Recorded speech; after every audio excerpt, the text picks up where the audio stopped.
नमस्ते मित्रांनो, आपण ऐकत आहोत मराठी कथा काळोखी पौर्णिमा भाग 4। भैयासाहेबांना अवघड वाटायला नको म्हणून रेखा जेवायला खाली जाऊ लागली व त्या वेळात तिचे माईंशी काय 2-4 शब्द बोलणे झाले। त्या व्यतिरिक्त माईंशी ती एकही शब्द बोलली नाही। कदाचित भैयासाहेबांनी त्यांनाही सांगितले असेल की रेखा 2-3 दिवसात परत मुंबईत जाणार होती। त्यानंतर त्या आपणहून तिच्या वाटेत गेल्या नाहीत, एवढे मात्र खरे। विनाकारण फुंकर मारून विजलेला अंगार फुलवायची रेखाचीही इच्छा नव्हती। पूर्वी ती सुट्टीसाठी घरी आली की सगळा वेळ घरातच रमून जायची, पण आता तिचे घरच तिला परके झाले होते व ती शक्य तितका वेळ घराबाहेर काढत होती। प्रत्येक रस्त्यावर, प्रत्येक चौकात जुन्या आठवणी येत होत्या, जुनी चित्रे समोर उभी राहत होती। बापूसाहेब गर्गे वकिलांचा वाडा एकेकाळी त्यांची गावात केवढी शान होती। भैयासाहेबांच्या घरीही त्यांचे जाणे येणे खूप होते। त्यांची मुलगी ही रेखाच्या बरोबरीची होती। रेखा कितीतरी वेळा त्यांच्याकडे कुमारिका म्हणून जेवायला, इतर वेळीही खेळायला अशी जात असे। वाड्यावरून जाता जाता तिला वाटले, आत जाऊन चौकशी करायला काय हरकत आहे, आपण काही कोणी परके नाही। बाहेरच्या ओसरीवर झोपाळा होता व त्यावर स्वतः बापूसाहेब बसले होते। तिच्या चपलांचा आवाज ऐकून त्यांनी कपाळावरचा चष्मा खाली सरकवला व तिच्याकडे पाहिले। त्यांना ओळख पटलेली दिसली नाही। रेखा पायऱ्या चढून त्यांच्याजवळ येऊन उभी राहिली व हसत म्हणाली, मला विसरलात तुम्ही बापूसाहेब? पाहिल्यासारखं वाटतं खरं। आपलं नाव काय? अहो, मी रेखा, भैयासाहेबांची मुलगी। अरे वा, ये ना, केव्हा आलीस?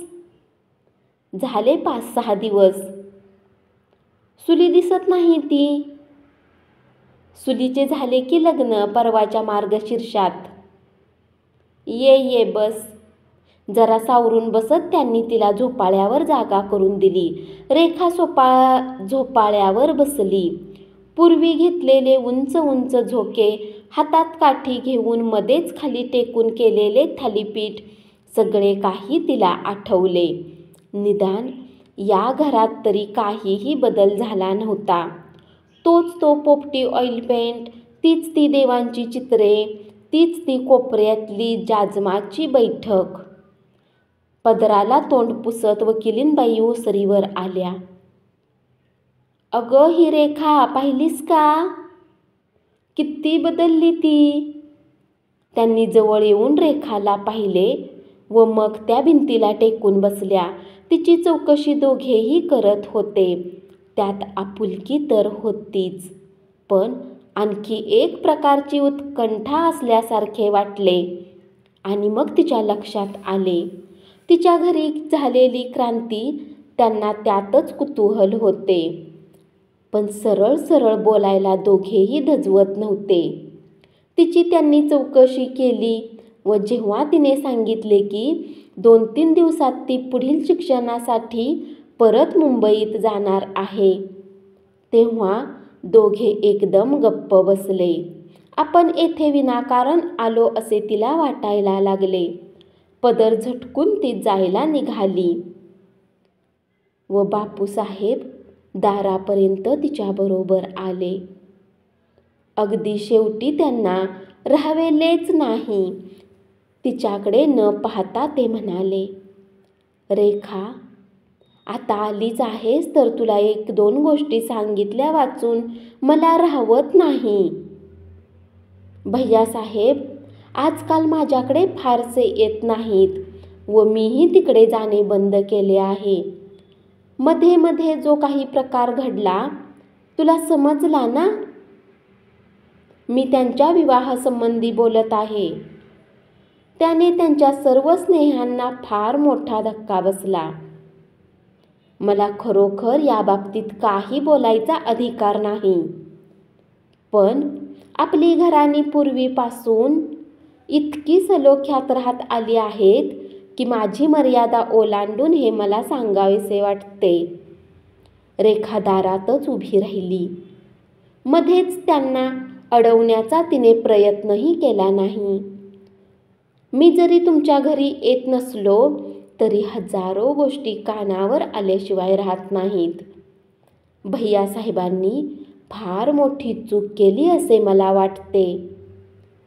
आपल्यासारखीच सारी माणसे सरळ आहेत असा त्यांचा समज आहे. अर्थात आता त्यांना काही सांगण्यात अर्थही राहिला नाही. व्हायचे ते होऊन गेले. कदाचित तुझ्या सांगण्याचा काही उपयोग होण्याची शक्यता आहे. भैयासाहेबांना म्हणाव, जपून राहा. त्यांच्या भोवतीची चांगली चांगली माणसं दुरावली आहेत आणि आता या लोकांनी त्यांच्या भोवती गर्दी केली आहे. मी नावे घेत नाही, पण ही माणसे चांगली नाहीत. आणि रेखा, तूही जपून राहा हं. ते घाईघाईने घरात गेले. चिंतित होऊन रेखा कितीतरी वेळ तशीच उभी राहिली व मग सावकाश घराकडे निघाली. भैयासाहेबांना जरा जपून राहा उपदेश ठीक होता, पण तिला का? दुसऱ्या दिवशी सकाळच्या प्रहरीच वाड्याच्या कंपाऊंडमध्ये एक चकचकीत लाल रंगाची बस्की स्पोर्ट्स गाडी येऊन थांबली. गाडीतून एक अद्ययावत पोशाख केलेले किरकोळ पण उंच शरीर यष्टीचे गृहस्थ उतरले. गाडीचे दार लावताना त्यांची नजर सहज वर गेली व खिडकीत उभी असलेली रेखा त्यांना दिसली. त्यांच्या डोळ्यांना गॉगल होता, त्यामुळे उंच व तरतरीत नाकाशिवाय तिला त्यांच्या फिकट चेहऱ्यावरचे इतर काहीही वैशिष्ट्य दिसले नाही. एक क्षणभर ते गृहस्थ वर पाहत उभे राहिले व मग लगबगीने पायऱ्या उतरणाऱ्या गड्याकडे त्यांचे लक्ष गेले व त्यांच्याबरोबर ते पायऱ्या चढून आत आले. हे गृहस्थ कोण होते? इतक्या परिचितपणे ते आत कसे आले? रेखा या प्रश्नांचा विचार करीत होती. तोच खोलीत भैयासाहेब आले. ती म्हणाली, भैयासाहेब, जरा इकडे येता का? ते खिडकीजवळ येताच खालची गाडी दाखवून रेखा त्यांना म्हणाली, हे कोण आले आहेत हो? भैयासाहेब गाडीत दिसताच एक क्षणभर भैयासाहेबांच्या चेहऱ्यावर अस्वस्थतेची एक छटा चमकून गेली, पण ते रेखाच्या लक्षात आल्या वाचून राहिले नाही. हे डॉक्टर आहेत, डॉक्टर अगस्ती. तुझ्या ओळखीचे नाही का? अगस्ती डॉक्टर. अगस्ती डॉक्टर? मी तर हे नाव प्रथमच ऐकते आहे.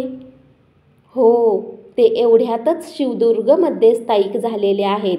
पण ते कोणासाठी आले आहेत? तुम्ही तर खणखणीत बरे आहात. मघाशी अस्वस्थतेची छटा परत एकदा त्यांच्या चेहऱ्यावर येऊन गेली. ते माईला तपासायला येतात. रेखा स्तंभित होऊन म्हणाली, माईंना? आणि त्यांना कशाला हवा डॉक्टर? काय झालंय? तिच्या स्वरातली हे टाळणी व राग त्यांना बोचला असावा. ते उसळून म्हणाले, रेखा, तिला जसं मी सांगितलं आहे तसं तुलाही सांगतो. तुमचं दोघींचं पटत नसलं तर नसलं. एकमेकींचा राग करण्यात काय अर्थ आहे? ठीक आहे भैयासाहेब, मी त्यांचा राग नाही करत. पण त्यांना काय होत आहे हे तरी मला सांगाल की नाही? तिला एखाद वेळी घाबरल्यासारखं होतं. छातीत कळ येते. दिवसभर ती पडूनच असते. पण डॉक्टरांनी काही निदान केलं असेल की नाही? भैयासाहेबांना ही चर्चा नकोशी होती. हे उघड दिसत होतं. तिच्याकडे पाठ करून ते म्हणाले, तिला बरं वाटतं ना त्यांच्या तपासण्यानं? मग झालं तर. बायकांच्या काही काही भोळ्या समजुती असतात. जरासं मनासारखं घेतलं की काम होतं. रेखाला क्षणभर वाटलं, भैयासाहेब आपल्याशी बोलण्याऐवजी स्वतःशीच बोलत आहेत. पण रेखाची उत्कंठा अजून तशीच होती. ती परत म्हणाली, हे डॉक्टर अगस्ती किती दिवस येत आहेत त्यांना पाहायला? आता 2 महिने झाले. आठवड्यातून 2दा येतात. आणि आपल्या डॉक्टर जोशांना का नाही तुम्ही बोलावत? भैयासाहेब गरकन तिच्याकडे वळले. त्यांचा चेहरा लाल झाला होता. हातांच्या मुठींची सारखी उघडझाप होत होती. तोंडून शब्द निघणे मुश्किल झाले होते. त्यांना इतके भावनाविवश झालेले रेखा प्रथमच पाहत होती. रेखा, तुझ्यापासून मी हे सारे लपवून ठेवायचा आटोकाट प्रयत्न केला. पण नाही. मग ऐक, तुझ्या वडिलांच्या अपमानाची कहाणी ऐक. मी नाना जोशांकडे का गेलो नाही विचारतेस? मी गेलो होतो आणि त्यांनी वाड्यात यायला नकार दिला. माझ्या वाड्यात? सरदेशमुखांच्या वाड्यात ते येत नाहीत? बापूसाहेब येत नाहीत? रावसाहेब चौधरी येत नाहीत? कोणी माझ्याकडे येत नाहीत. का? तर मी माईंशी लग्न केलं म्हणून. मी काही त्यांच्या बापाचं घोडं मारलं? मला एवढी सुद्धा स्वतंत्रता नाही. मी काय? रेखाने एकदम त्यांचा हात धरला. त्यांचा आवाज शब्दागणिक वर चढत चालला. भैयासाहेब, भैयाजी, प्लीज असं नका रागावू. मी तुम्हाला दुखवण्याच्या हेतूने विचारले नव्हते. मला खरोखरच याची कल्पना नव्हती. भावनांचा आदेश जसा वेगाने आला तसाच ओसरूनही गेला. थकल्यासारखी पावले टाकीत भैयासाहेब खोलीतल्या कोच्यावर बसले. रेखा, माझ्यासारख्या मानी स्वभावाच्या माणसाला ही अशी वागणूक किती असह्य झाली असेल याची कल्पना कर. जन्मभर सर्वांशी सरळपणाने वागून सुद्धा उतारवयात ज्यांचे सर्व आयुष्य या गावाशीच पूर्ण निगडीत झालेले होते, त्या गावच्या सामाजिक जीवनातून जर त्यांना असे एकाकी वगळण्यात आले तर त्यांनी काय करायचे? भैयासाहेब, मला हे काहीच माहीत नव्हते. I am sorry. माईंची प्रकृती मला अगदी धडधाकट दिसली म्हणून मला डॉक्टरांच्या येण्याचे आश्चर्य वाटले इतकेच. तुम्ही त्यांच्याशी चर्चा केली असेलच. तेव्हा मी आता अधिक काहीच बोलत नाही. भैयासाहेब जरा वेळ तिच्याकडे पाहत राहिले व मग जराशी हसून म्हणाले, रेखा, तुझी गोष्ट वेगळी आहे. जर तू डॉक्टरांना बोलवा म्हणाली असतीस तर मी तुला स्पष्ट सांगितले असते की तुला काही एक औषधाची जरुरी नाही. पण माईला समज कमी. तेव्हा मी हे सारं तिच्या समाधानासाठी करतो. आलं का लक्षात? रेखाने मान हलवली. भैयासाहेब बोलत होते. त्यापेक्षा जास्त तिच्या लक्षात आले होते. त्यांना वाटत होते तितक्या माई साध्या अडाणी नव्हत्या. पण हा डॉक्टरांचा प्रकार भैयासाहेबांना वाटत होता तितका साधा सोपा नव्हता. पण तीही 1-2 दिवसात येथून जाणार होती. तिने तरी आपले डोके या प्रकरणापायी कशाला दुखवून घ्यावे? धन्यवाद. अशीच पुढची कथा ऐकत रहा आणि चॅनलला जरूर सबस्क्राईब करा.